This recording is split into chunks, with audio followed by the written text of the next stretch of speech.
Beneath your feet, under mountains and deserts across America, there may exist a shadow civilization.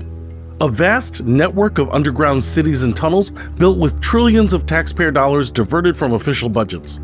Hidden from view, these facilities allegedly stand ready to house the elite during catastrophic events while the rest of us are left to fend for ourselves on the surface. In May 2025, a former Bush administration official made an explosive claim. The US government has secretly spent $21 trillion building an elaborate underground civilization, a refuge for the powerful when doomsday arrives. But is this real or just an elaborate conspiracy theory? Today, we dive deep into the evidence, the money trail, and the witnesses who claim to have seen what lies beneath. This is the $21 trillion underground, America's secret subterranean city. The startling claim. In early May 2025, Catherine Austin Fitts, who served as Assistant Secretary of Housing and Urban Development under President George H.W. Bush from 1989 to 1990, appeared on Tucker Carlson's podcast with a shocking claim. According to Fitts, the U.S. government has spent decades funneling money into the construction of a secret underground network where the rich and powerful can shelter in the event of a near-extinction event.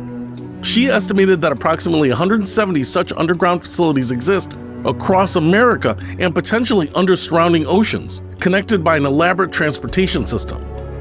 When asked about the purpose of these facilities, her answer was chilling. It's preparation for catastrophe. But where would the money for such an enormous undertaking come from? That's where the story gets even more extraordinary. Following the money.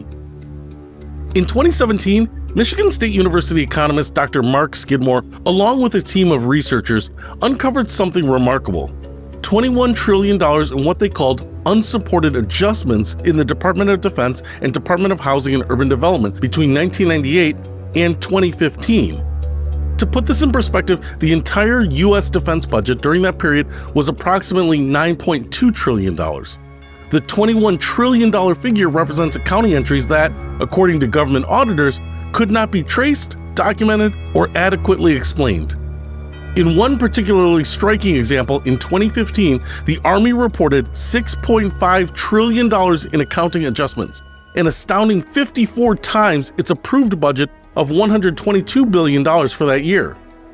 Days after Skidmore discussed his findings publicly, the Pentagon announced its first ever department-wide audit.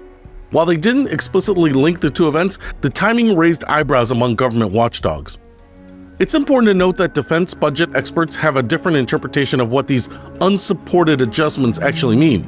They argue these figures reflect accounting transactions, not actual missing money, and can include the same dollar being counted multiple times as it moves between accounts. But for Catherine Austin Fitts, the massive accounting discrepancies were evidence of something else entirely: the clandestine funding of an underground world. The known underground facilities. While claims of a multi-trillion-dollar underground civilization may sound far-fetched, the U.S. government does maintain several well-documented underground facilities built during the Cold War era. As Cold War tensions escalated in the 1950s, the U.S. government began constructing numerous underground bunkers designed to ensure continuity of government in the event of a nuclear attack. Perhaps the most famous is Cheyenne Mountain complex near Colorado Springs, Colorado. This facility, built inside a granite mountain, houses elements of the North American Aerospace Defense Command, NORAD, and is designed to withstand nuclear blasts. Another significant facility is the Raven Rock Mountain Complex, often called Site R or the Underground Pentagon. Located near Blue Ridge Summit, Pennsylvania, it serves as an alternate command center for the Department of Defense. The Mountain Weather Emergency Operations Center in Virginia is operated by FEMA and serves as a relocation site for high-level civilian and military officials. It was built with approximately 600,000 square feet of underground space. And one of the most fascinating underground facilities was hidden beneath the luxurious Greenbrier Resort in West Virginia, codenamed Project Greek Island. This 112,000 square foot bunker was designed to house members of Congress during a nuclear war. It remained a secret for 30 years until it was exposed by the Washington Post in 1992. Complete with dormitories, meeting rooms, a hospital, and even a broadcast center with false windows painted with landscapes, the Greenbrier bunker represents just one example of the government's underground preparations that we know about. Deep underground military bases. Beyond these acknowledged facilities lies a more controversial topic, what some researchers call deep underground military bases, or DUMBs.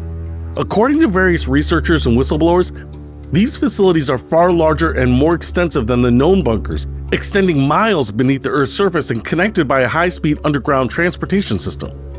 Modern tunnel boring machines can carve through rock at an impressive rate, creating smooth, finished tunnels as they go. The technology to build extensive underground networks certainly exists.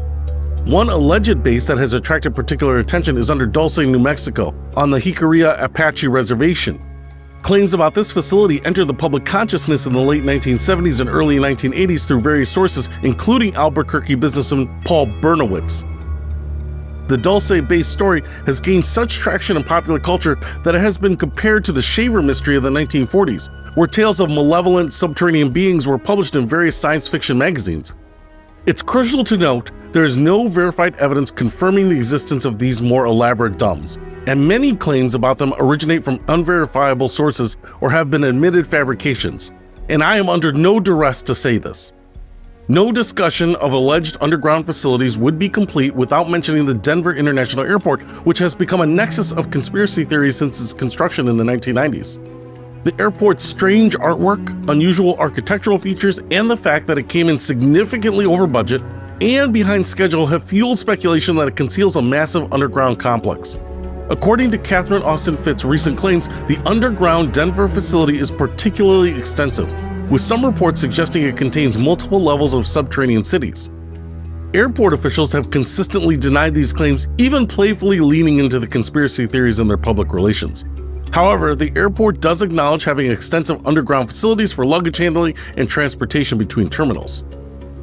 The technology and logistics. If underground facilities of the scale described by Fitts do exist, they would require extraordinary engineering solutions. Maintaining a habitable environment deep underground presents numerous challenges. Air needs to be continuously cycled and filtered, water must be purified and recycled, and power generation becomes critical when you're cut off from the surface grid. Food production would likely rely on hydroponic or aeroponic systems using artificial light to grow crops without soil. Similar systems are already in use in submarines and space stations. Perhaps the most intriguing are claims about high-speed underground transportation networks connecting these facilities. While the technology for underground maglev or vacuum tube transport exists, building such an extensive network would be an engineering feat of unprecedented scale. The witnesses and the whistleblowers. One of the most prominent figures who claimed direct knowledge of these underground facilities was Phil Schneider. Before his death in 1996, Schneider gave lectures claiming he had worked as a geological engineer involved in the construction of several underground bases. Schneider's most dramatic claim involved an alleged 1979 firefight between humans and non-human entities at the Dulce base, which he said left 60 people dead and him seriously injured. It's important to note that Schneider's claims remain unverified and there are significant inconsistencies in his accounts. No employment records or other documentation have been found to substantiate his claimed work on classified government projects, but in his defense, the government would probably be unlikely to provide any proof of his employment. Other individuals have come forward over the years with their own claims about underground facilities, though many accounts contain elements that strain credibility or contradict established facts. The bigger picture: why build underground? If the US government has indeed invested trillions in underground facilities, the question remains, what are they preparing for? According to Catherine Austin Fitts, the purpose is preparation for a near-extinction event. This could encompass a wide range of scenarios, including nuclear war, catastrophic climate change, a deadly pandemic, an asteroid impact, or societal collapse. The concept of ensuring government continuity during catastrophic events is not new or particularly controversial. What raises ethical questions is the alleged scale and exclusivity of these preparations. If the claims are true, they suggest a two-tier approach to disaster preparedness: elaborate underground sanctuaries for the elite, with limited or no comparable protection for the general public. This mirrors trends in the private sector where companies now market luxury bunkers to the ultra-wealthy, with prices reaching into the millions of dollars. International perspectives. Underground shelter systems are not unique to the United States. During the Cold War, many nations invested heavily in subterranean protection. Switzerland built one of the most comprehensive civilian bunker systems in the world, with space for 100% of its population. To this day, Swiss law requires all residential buildings to have bomb shelters. Russia maintains extensive underground facilities, including the massive bunker network beneath Cheyenne Mountain in the Ural Mountains. This facility, large enough to house tens of thousands of people, has been the subject of U.S. intelligence concerns since the late 1990s. China has also invested heavily in underground infrastructure, including the underground Great Wall, a network of tunnels designed to protect and transport nuclear weapons. What distinguishes the alleged U.S. underground network, if it exists as described, is its scale, sophistication, and the extraordinary amount of money potentially diverted to its construction. Critical analysis and skepticism. Despite the sensational nature of the claims about a $21 trillion underground civilization, there are significant reasons for skepticism. First, the $21 trillion in unsupported adjustments identified by Dr. Skidmore doesn't necessarily represent missing or misappropriated money. According to defense budget experts, these figures reflect accounting transactions, not actual spending. In government accounting, the same dollar can be counted multiple times as it moves between accounts, potentially inflating the total value of transactions. The entire Department of Defense budget from 1998 to 2015 was approximately $9.2 trillion, less than half the $21 trillion figure. Second, the scale of construction required for 170 city-sized underground facilities connected by transportation networks would be nearly impossible to conceal. Traditional underground construction projects like subway systems or mining operations employ thousands of workers and are highly visible from the surface. Third, maintaining the secrecy of such a massive project involving thousands of contractors, engineers, and workers would be extraordinarily difficult in the digital age. That said, the US government does have a documented history of conducting large-scale classified projects, from the Manhattan Project to Area 51, though none approaching the scale alleged here.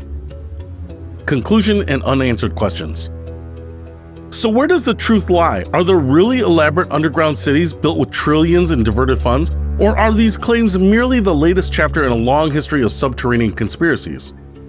What we know for certain is that the US government maintains several underground facilities for continuity of government purposes. We also know that there were significant accounting issues at the Pentagon and HUD with trillions in transactions that lacked proper documentation. The leap from these established facts to a secret civilization beneath our feet requires evidence that has not yet been conclusively presented.